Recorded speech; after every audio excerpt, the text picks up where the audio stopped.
नमस्कार। देखिए, business sales promotion के टॉपिक को हम आगे बढ़ाते हैं। और हमने अपने पिछली क्लास में हमने सेल्स प्रमोशन का मीनिंग और उसकी इम्पोर्टेंस जानी थी। आज हम कोशिश करते हैं उसकी मेथड्स को देखते हैं कि how to create the sales promotion, हम अपना सेल्स प्रमोशन कैसे करते हैं। तो सामान्यतः सेल्स विक्रय संवर्धन करने के लिए दो विधियों का उपयोग किया जाता है। पहला है उपभोक्ता संवर्धन विधि, दूसरी है व्यापारी संवर्धन विधि। जो कि दोनों के बारे में थोड़ा सा डिस्कस करते हैं कि विक्रय संवर्धन विधि के अंदर उपभोक्ता संवर्धन विधि का मतलब होता है कि एक ऐसी विधि जिसमें प्रत्यक्ष रूप से किसी उपभोक्ता को वस्तुओं एवं सेवाओं को खरीदने के लिए प्रेरित किया जाता है। ये एक व्यापारी और उपभोक्ता के बीच प्रत्यक्ष कड़ी रहती है कि डायरेक्टली हम एक किसी कस्टमर को थोड़ा सा मोटिवेट करते हैं और कुछ ऐसे कंटेंट यूज करके हम अपने कस्टमर को थोड़ा मोटिवेट कर सकते हैं। तो उपभोक्ता संवर्धन विधि का हम अर्थ जानने की कोशिश करेंगे तो उसका अर्थ हम यही समझते हैं कि जब किसी उपभोक्ता को प्रत्यक्ष रूप से किसी वस्तु एवं सेवा को खरीदने के लिए प्रेरित किया जाता है, उसे उपभोक्ता संवर्धन विधि कहते हैं। ये टोटली 8 से 10 प्रकार की होती है। सबसे पहले हम बात करते हैं मुफ्त नमूना।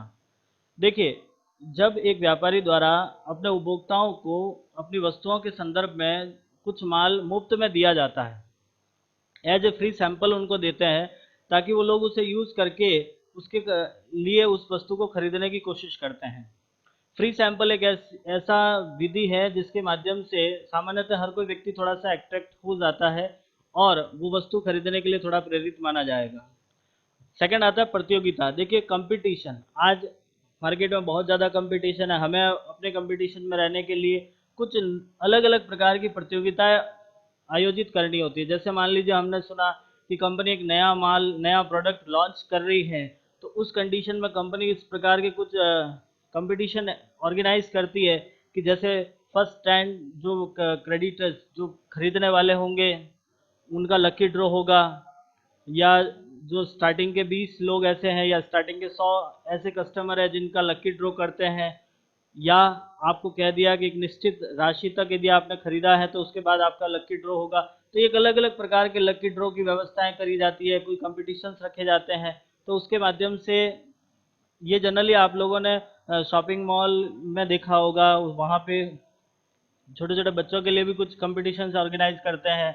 वहाँ म्यूजिकल चेयर से रिलेटेड कुछ ऐसी कुछ गेम्स वगैरह कुछ करा के लोगों को थोड़ा अट्रैक्ट किया जाता है। नेक्स्ट आता है घटे मूल्य पर विक्रय। घटे मूल्य का मतलब होता है कि जनरली किसी वस्तु पर भारी डिस्काउंट देना। आप लोग देख सकते हो कि जैसे हम ऑनलाइन शॉपिंग करते हैं तो आप हर एक प्रोडक्ट के ऊपर देखते हो 30% ऑफ, 60% ऑफ, 70% ऑफ।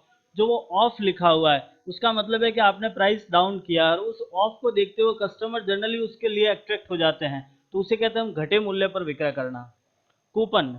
देखिए, कूपन का मतलब कई ऐसे वेंडर्स होते हैं जो जनरली अपने कस्टमर को कूपन की व्यवस्था करते हैं कि मान लीजिए आपने 1000 रुपये का एक साथ में माल खरीदा तो आपको एक कूपन मिलेगा। आपने वापस 1000 रुपये का खरीदा तो इस प्रकार से आप 5 कूपन इकट्ठा करके जमा कराओगे तो आपको कोई गिफ्ट मिलेगा। तो इस प्रकार की कुछ व्यवस्थाएं होती हैं। नेक्स्ट, मेले एवं प्रदर्शनियां। देखिए, हम देखते हैं ट्रेड फेयर लगता है। ट्रेड फेयर का मतलब होता है कि एक ऐसे स्थान पर बहुत सारे रिटेलर्स को इकट्ठा कर लिया जाता है जहां एंटरटेनमेंट की कुछ फैसिलिटीज भी होती है, कुछ फास्ट फूडिंग होती है, खाने की व्यवस्था होती है, मौज मस्ती करने, मतलब एक ट्रेड फेयर लगता है। और वहाँ के जितने भी नामी रिटेलर्स होते हैं वो अपनी अपनी शॉप वहाँ लगाते हैं। मतलब एक ही स्थान पर बहुत सारी शॉप आपको देखने को नजर मिलता है, और ये कुछ कम समय के लिए होता है। ये लॉन्ग टर्म तक नहीं चलता। 4 दिन, 5 दिन, 10 दिन का एक मेला लगता है जहां आपको सारी व्यवस्थाएं वहां देखने को मिलती है। तो वहां पर भी कस्टमर कुछ हद तक बहुत ज़्यादा प्रेरित होकर अपना माल खरीदने की कोशिश करता है। नेक्स्ट आता है प्रीमियम। प्रीमियम का मतलब होता है किसी वस्तु के साथ एक्स्ट्रा देना।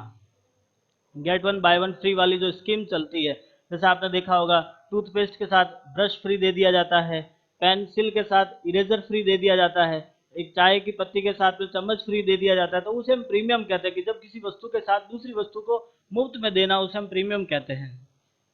अतिरिक्त यात्रा उपहार।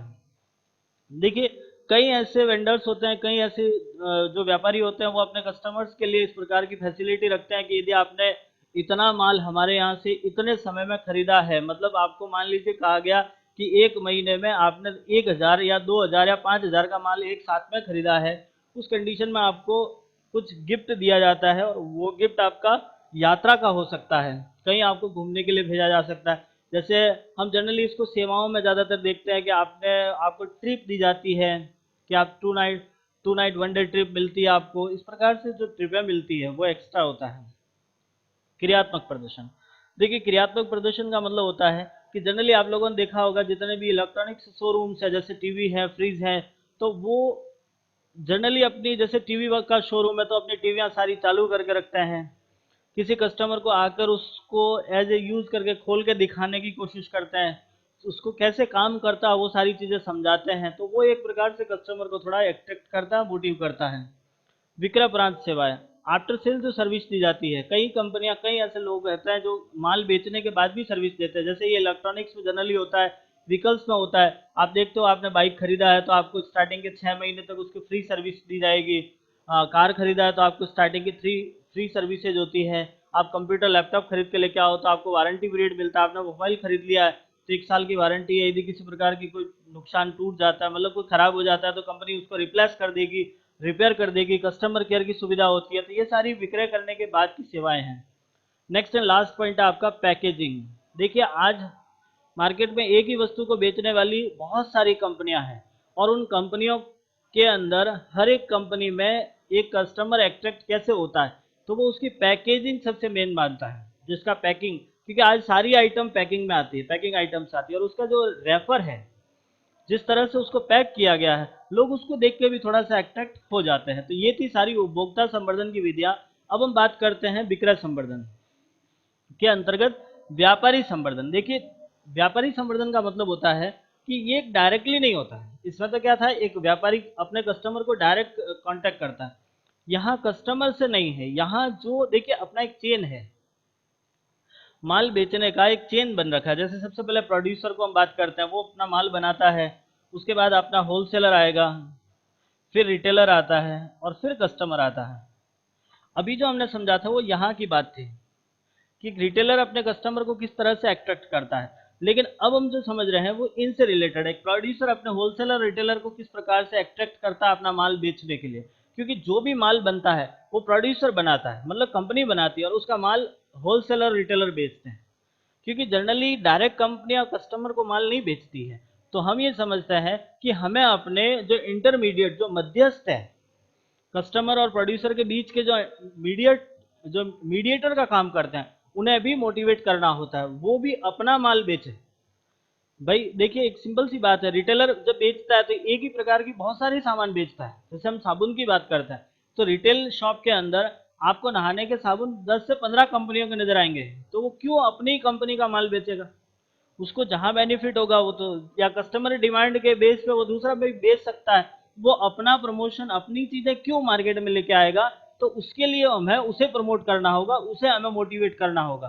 तो हम बात करते हैं व्यापारी संवर्धन के अंदर सबसे पहली बात आती है विक्रय प्रतियोगिता है, सेल्स कंपटीशन जिसको बोलते हैं। देखिए सेल्स कंपटीशन का मतलब होता है कि जनरली हर एक जो निर्माता है, जो प्रोड्यूसर है, वो अपने होलसेलर रिटेलर को इस प्रकार के कंपटीशन में रखता है कि जो मेरा माल सबसे ज्यादा खरीदेगा उसको इतना एक्स्ट्रा मिलेगा, आपको इतना गिफ्ट मिलेगा। या आपको कह दिया कि यदि आप 1 महीने में 1 लाख की परचेजिंग मेरे यहाँ से करते हो तो आपको उस पर 10,000 का कूपन मिलता है। तो इस प्रकार से कंपटीशन लगाता है वो भी। नेक्स्ट आता है भत्ता, अलाउंसेज। देखिए अलाउंस भी मिलता है उसको। जैसे अलाउंस में 4 प्रकार के अलाउंस इन्होंने बताए हैं, क्रय भत्ता, वस्तु भत्ता, विज्ञापन भत्ता और सजावट भत्ता। बात करते हैं क्रय भत्ता। क्रय भत्ते का मतलब होता है कि इस भत्ते में एक निर्माता द्वारा एक व्यापारी को एक निश्चित राशि में माल खरीदने के लिए भत्ता देते हैं। भत्ता देने का मतलब होता है अलाउंस दिया जाता है, एक्स्ट्रा बेनिफिट दिया जाता है। यदि आपने 1 महीने में मान लीजिए 50,000 का माल खरीद लिया है या 50 से ज़्यादा खरीदा है तो आपको इतना अलाउंसेज मिलेगा। दूसरा आता है वस्तु भत्ता। वस्तु भत्ते का मतलब होता है कि आपने किसी पर्टिकुलर कंपनी का ही माल खरीदा है।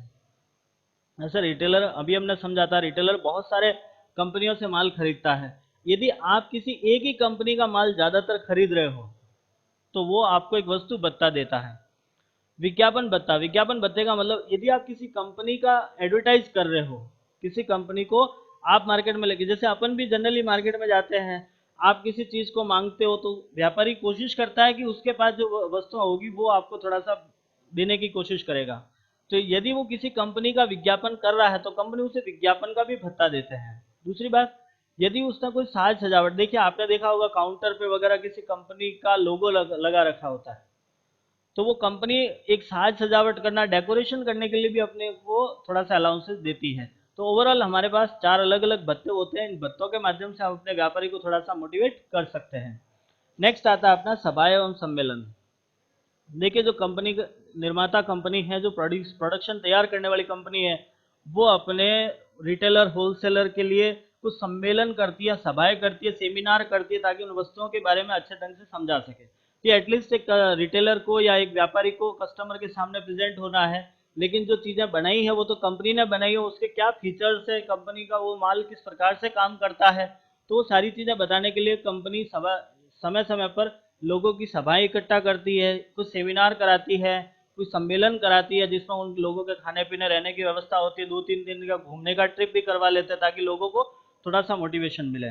नेक्स्ट आता है प्रशिक्षण।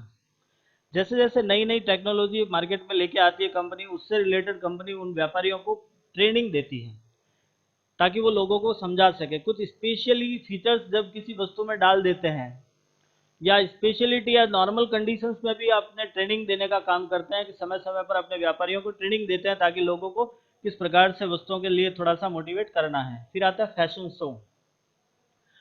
आप लोगों ने फैशन शो के बारे में सुना होगा कि कंपनियां फैशन शो इकट्ठा करती है, जो अच्छे से सेलिब्रिटीज होती है उनको लेके आ जाती है, अपने वस्तुओं का प्रमोट करवाती है, अपने वस्तुओं को लोगों के सामने लेकर आती है, बाय एडवर्टाइजमेंट भी कर लेती है।